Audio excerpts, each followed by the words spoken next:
arkadaşlar. Lezzetli mutfağımıza hoş geldiniz.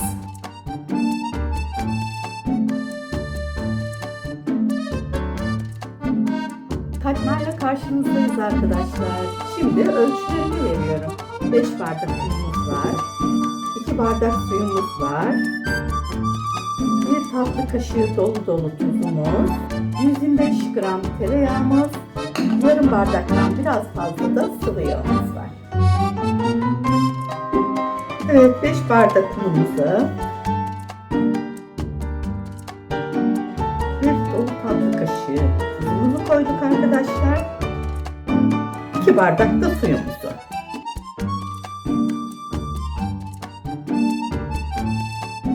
Şimdi yoğuruyoruz. Eğer su yetmezse ilave yapacağız. Çok katı bir hamur olmamalı. Biraz yumuşak bir hamur olmalı. Poğaça hamuru kadar da yumuşak olmayacak tabii ki.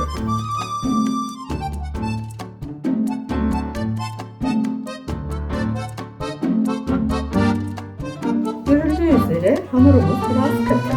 O zaman ne yapıyoruz? Su ilavesi yapıyoruz arkadaşlar. Yarım bardak su aldım yanıma tekrar arkadaşlar. Bakalım ne kadar su gidecek.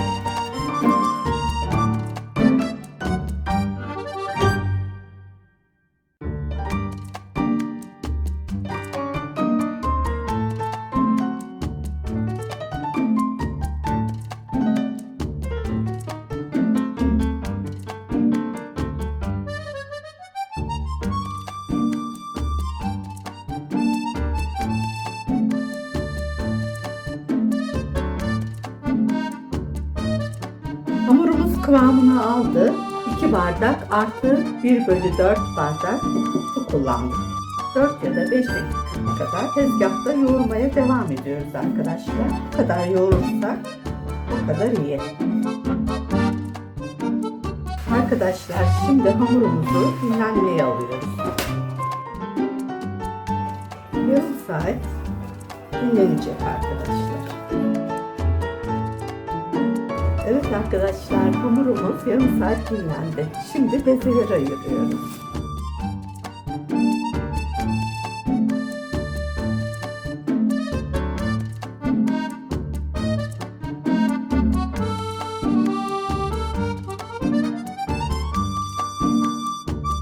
Şimdi bunu 8 bezeye ayıracağız arkadaşlar.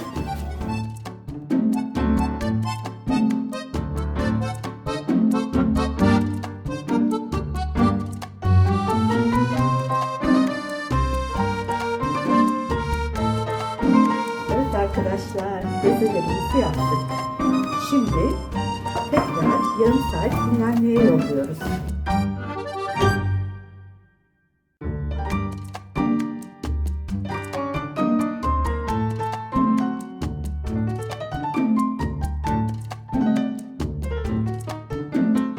Şimdi açıp tavayla buluşturuyoruz.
arkadaşlar, şimdi geldik en keyifli bölüme.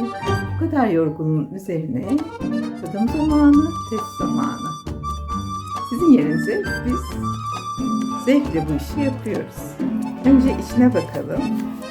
Şimdi kahvemizin test zamanı. Görüyorsunuz. Harika, tel dökülmüş. Eminim ki çok da lezzetli. Evet.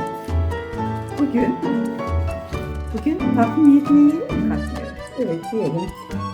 Bal ve ceviz yiyelim bugün. Bugün sevgili Burak Hakkı'dan aldığımız şahane Chandler cevizlerle ve balla tadımımızı yapalım.